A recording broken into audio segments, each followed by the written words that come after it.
Olá, bom dia, queridos, bom dia, gente boa. Este é o canal Reino em Pauta, todos os dias, todas as manhãs com vocês, com muita gratidão no coração pela comunhão diária de todos os irmãos, pela comunhão das famílias, pela comunhão da liderança. Gente, é muito bom estar com vocês.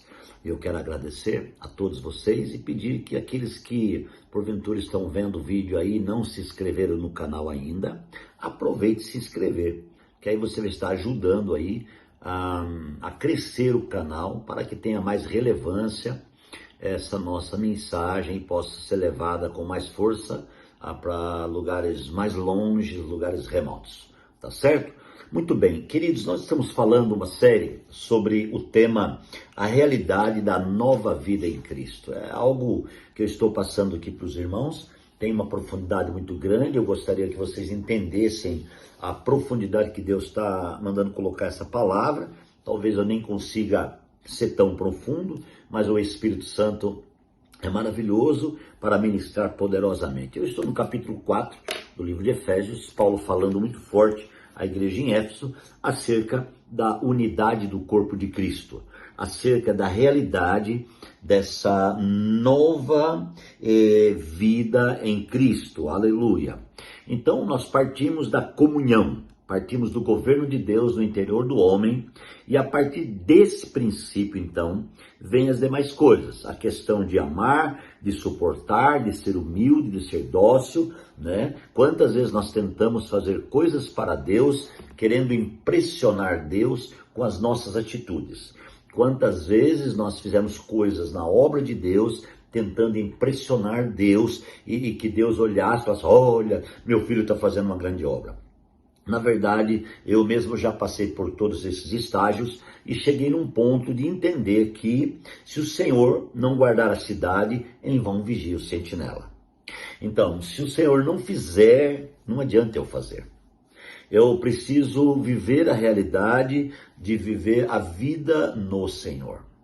Eu não quero ter o Senhor para eu fazer as coisas para o Senhor, para mostrar para o Senhor o que eu faço. Eu quero ter o Senhor para Ele fazer as coisas dEle através de mim. Eu quero ser esse instrumento. E por isso eu passo essa mensagem a vocês, tá? O Senhor te chamou para ser a sua casa, onde Ele mora, né? O dono da casa onde ele mora, ele governa a casa. Por exemplo, essa casa aqui é minha, então essa casa tem um governo da minha casa. Então a mesma coisa Deus. Deus, ele tem você como casa dele, ele quer governar você.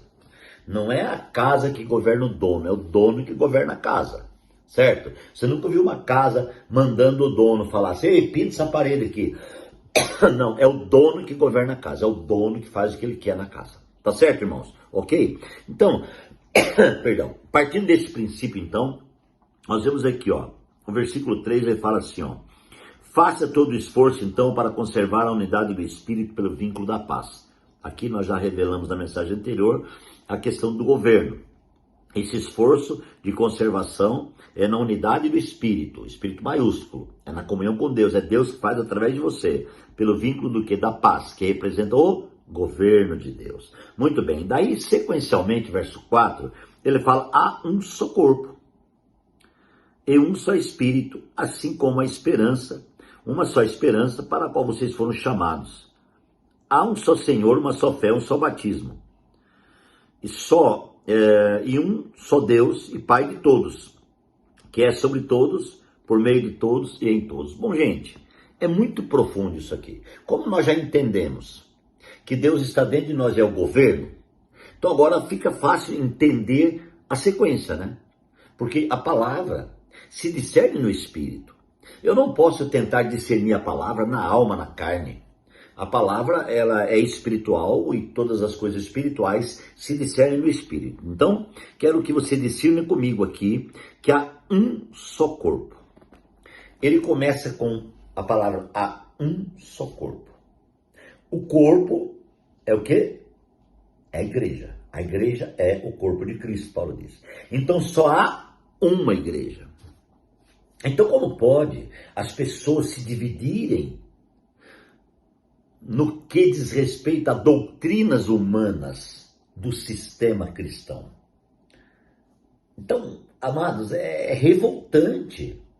Você entender uma grandeza dessa na palavra e você olhar para a realidade, vida prática da cristandade e você ver e perceber que está tudo muito dividido, cada um tem seu grupo, cada um tem sua, entre aspas, igreja, cada um tem sua, entre aspas, doutrina, cada um, amados irmãos, ensina de um jeito e diz que Deus revelou para ele daquele jeito, né? E todo mundo faz uma coisa para lá, outra coisa para cá e tal e tal. E aí existe uma voz que fala, ecoando no contexto todo, dizendo nós somos a igreja.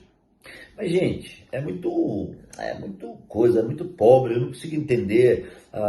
Quando eu leio essa palavra e eu abro os olhos e vejo assim, de uma visão panorâmica, eu vejo que não fecha a fatura, que não bate. Então, quando eu leio isso daqui, o que eu faço? Eu me rendo. Eu me rendo, irmãos, diante do Senhor, diante da palavra. Porque quantas coisas existem nos nossos corações em relação aos demais? Você sabia que quando você participa da ceia e você pega aquele pedacinho de pão, aquele pedacinho de pão representa todos os irmãos em toda a terra habitada?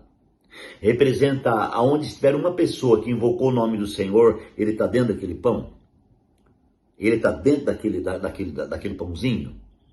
Então, como eu posso comer aquele pãozinho com meu coração dividido com o irmão? É muito forte isso. Então, existe um só corpo. Partindo do governo de Deus, existe um só corpo. Mas então, o que é, pastor? Tudo isso que a gente vê é a divisão do corpo. Puxa, mas então complicou, né? Porque uma casa dividida não prospera. Claro que não.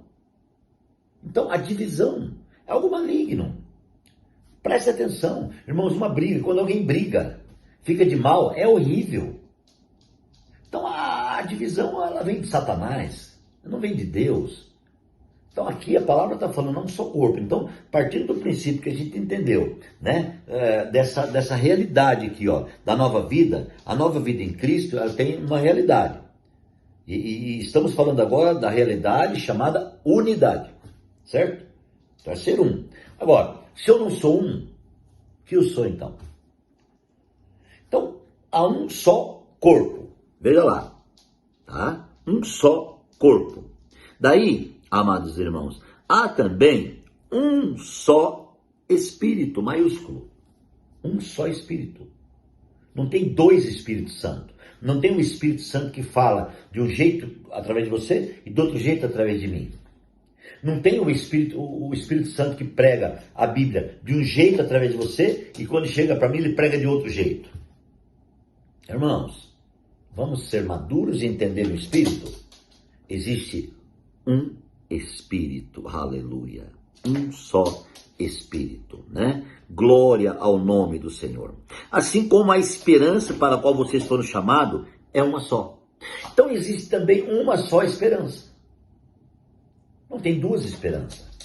Existe uma só esperança. Uma só esperança. Glória a Deus por essa esperança viva.